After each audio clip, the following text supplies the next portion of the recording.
अस्सलाम वालेकुम वरहमतुल्लाहि वबरकातुहू। ये अनस नवी साहब इन्होंने सवाल पूछा है कि नमाज पढ़ने का तरीका भी बता दीजिएगा कि तमाम नमाजें पूरी पढ़नी है या कसर पढ़नी है। यानी ये पूछ रहे हैं कि हज के दौरान जो हमने वहां पे नमाज अदा करनी है वो कसर अदा करेंगे या मुकम्मल अदा करेंगे।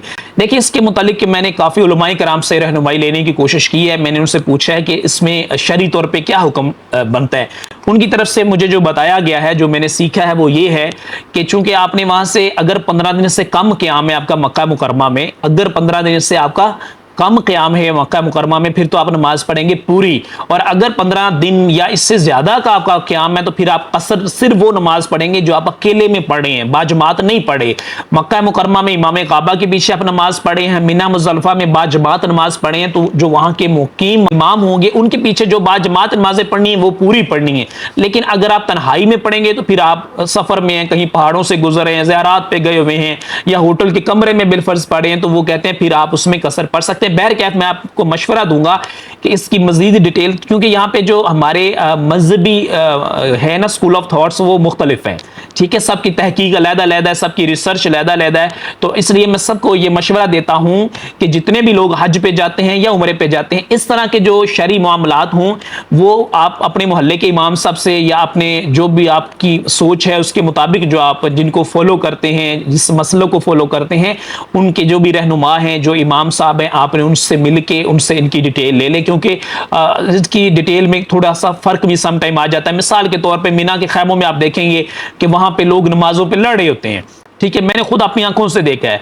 तो कोई किसी मसलक का है, कोई किसी मसलक का है, किसी से आपने लड़ना नहीं, वहां झगड़ा नहीं करना। कोई जैसे मर्जी नमाज पढ़े, कोई कसर पढ़े, पूरी पढ़े, 12 बजे पढ़े, 2 बजे पढ़े, 3 बजे पढ़े, किसी से नहीं आपने लड़ना।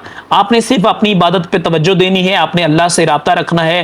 भाई हम आए हैं कभी कभार तड़प तड़प के यहाँ पे, हमने अपना दामन अल्लाह की रहमतों से भर के लेके जाना है।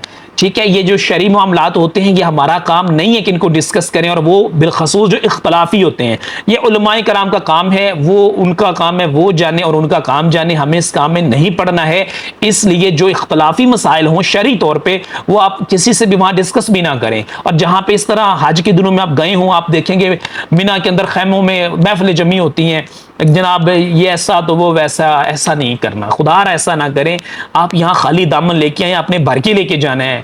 यही मिना है, यही मुज़ल्फ़ा है, यही अरफात है। काला स्याह दामन लेके लाखों करोड़ों आए थे और नूर से भर के, अल्लाह की रहमतों से भर के लेके गए थे। तो हमें तो वक्त कभी कभार मिला है यार, रोज रोज कहाँ आना होता है। ठीक है, ये वही रहमतों बरकतों नूर वाला मकाम है कि जहाँ पे लाखों नहीं करोड़ों अरबों लोग तड़प तड़प तड़प तड़प के दुनिया से चले गए, उनको आना नसीब नहीं हुआ।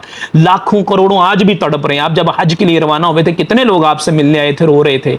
अल्लाह का वास्ता है, वक्त ज़ाया ना कीजिएगा, शरई मामलात में बहस ना कीजिएगा। जो जैसे इबादत करता है करने दे, बस आपने खाली दामन अल्लाह से भर के लौटना है। अल्लाह ताला सबके लिए आसानियाँ पैदा फरमाए। हमारे लिए भी दुआ कीजिएगा, हमारी फैमिली के लिए, अहले खाना के लिए, हम सब के लिए दुआ कीजिएगा। अल्लाह ताला हम सबको बार बार हज बैतुल्लाह की सआदत नसीब फरमाए, बार बार रोज़ा रसूल सल्लल्लाहु अलैहि वसल्लम पे हाजिर होकर हमें कसरत के साथ दुरूद व सलाम पढ़ने की भी सआदत नसीब फरमाए। आमीन या रब्बुल आलमीन। अस्सलामु अलैकुम व रहमतुल्लाहि व बरकातुहू।